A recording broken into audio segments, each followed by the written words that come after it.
Hello दोस्तों, आप सभी का मेरे यूट्यूब चैनल पर स्वागत है। तो हम देख रहे हैं सीटेट से रिलेटेड प्रश्न जो आपके एग्ज़ाम के लिए जो जनवरी में माह में सीटेट है उसमें प्रश्न देखने को मिलेगा। तो प्रश्न है, किस शैली के शिक्षण को आधुनिक युग में उत्तम माना जाता है? यानी अभी के जो वर्तमान के स्थिति के अनुसार आपके शिक्षण शिक्षण कार्य बताया गया उसमें से कौन सा शिक्षण है जो उत्तम माना जाता है अभी के अनुसार? तो इसका सही आंसर है ऑप्शन नंबर ए, आदर्शवादी शिक्षण। आदर्शवादी शिक्षण, दूसरा हुआ प्रयोगात्मक शिक्षण, ये सारे नहीं, आदर्शवादी शिक्षण इसका सही आंसर है। यानी ऑप्शन नंबर ए इसका राइट आंसर है। अगला हमारा प्रश्न है, वंचित समूहों के विद्यार्थियों को समान विद्यार्थियों के साथ पढ़ना चाहिए, इसका अभिप्राय है। यानी जो समाज के जो वंचित वर्ग है उसको समान विद्यार्थियों के साथ पढ़ाना चाहिए, इससे क्या अभिप्राय निकलता है? इसका 4 ऑप्शन दिया हुआ है। तो इसका सही आंसर है समावेशिक शिक्षा। समावेशिक शिक्षा कहने का तात्पर्य है कि इसमें से समावेशिक से मतलब कि समाज के विभिन्न वर्गों को विभिन्न वर्ग, जाति, धर्म या किसी प्रकार का कोई भेदभाव नहीं होता, उसे समावेशिक शिक्षा बोलते हैं। तो इस प्रश्न का आंसर हुआ। अगला प्रश्न है, निम्नलिखित में से कौन सा समाजीकरण के गौण वाहक हो सकते हैं? 4 ऑप्शन दिया है कि निम्नलिखित में से कौन से समाजीकरण के गौण वाहक हो सकते हैं। 4 ऑप्शन दिया है, इसमें से सही आंसर है विद्यालय और आस पड़ोस। यानी विद्यालय और आस पड़ोस जो क्या है, गौण वाहक हैं, यानी ऑप्शन नंबर ए है। अगला प्रश्न है, नए नए संचार माध्यमों के विकास ने कक्षा में शिक्षक के दायित्व को बढ़ाने का बहुत बढ़ा दिया कि नए नए तकनीकियों का उपयोग कर जो विकास ने कक्षा में शिक्षा के दायित्व को क्या बढ़ा दिया। अगले प्रश्न की तरफ हम बढ़ते हैं, प्रभावी शिक्षक की कौन सी बात छात्रों को अच्छी लगती है? प्रभावी शिक्षक के बात में बताना है कि कौन सी बात इसको छात्र को अच्छी लगती है। तो उसका पहनावा, क्या होता है उसका पहनावा, यानी 243 का सही आंसर ई है। अगला प्रश्न की तरफ बढ़ते हैं, छात्रों को मूल्यों को शिक्षा देना आवश्यक है क्योंकि, जैसे छात्र को मूल्य की शिक्षा देना आवश्यक है क्यों, आपको इसका बताना है, तर्क करना। तो क्या होता है, इससे उनका बौद्धिक विकास बढ़ेगा। क्या होता है, इससे उनका बौद्धिक विकास बढ़ता है। अगला हमारा प्रश्न है, समावेश का अर्थ क्या है? समावेश का आपको अर्थ बताना है। तो यह है, ज़रूरतमंद बच्चों को शिक्षा समान बच्चों के साथ होनी चाहिए। जो ज़रूरतमंद बच्चों की शिक्षा होनी चाहिए, क्या होना चाहिए, समान बच्चों के साथ होनी चाहिए। समावेशन को यही अर्थ है। अगला हमारा, प्रभावी शिक्षक होने की बहुत कम संभावना किसकी है? तो इसका सही आंसर बताना है।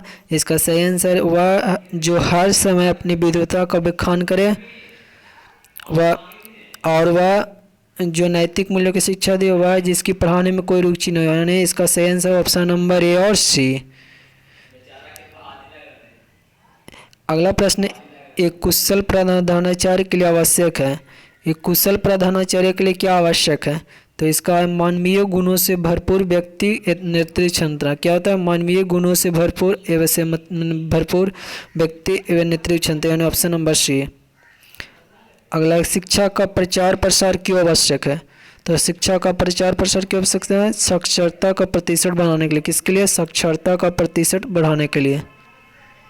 अगला हमारा प्रश्न, बाल केंद्रित शिक्षा के लिए निम्नलिखित में से कौन सा कारक आधार है?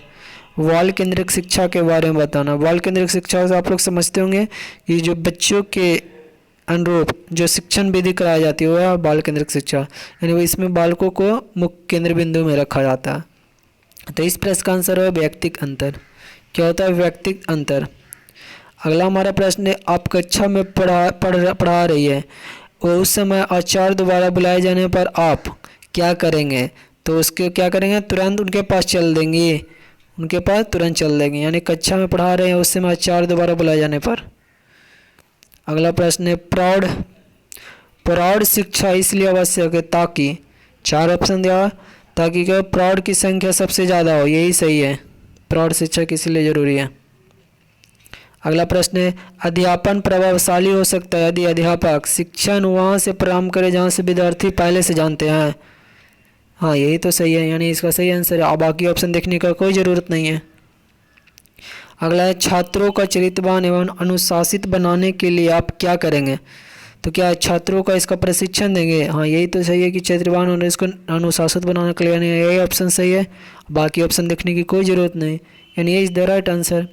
अगला, यदि आपके विद्यालय के छात्र मिलजुल कर काम करने में मुंह मोड़ते हैं तो आप क्या करेंगे? क्या करें आपको देखिए, सभी शिक्षक मिलजुल कर छात्रों के समूह कार्य करेंगे। नहीं, ये तो नहीं, सभी शिक्षक मिलजुल कर छात्रों के समूह कार्य नहीं। अगला क्या, मिलजुल कर कार्य करने का महत्व को बताएंगे।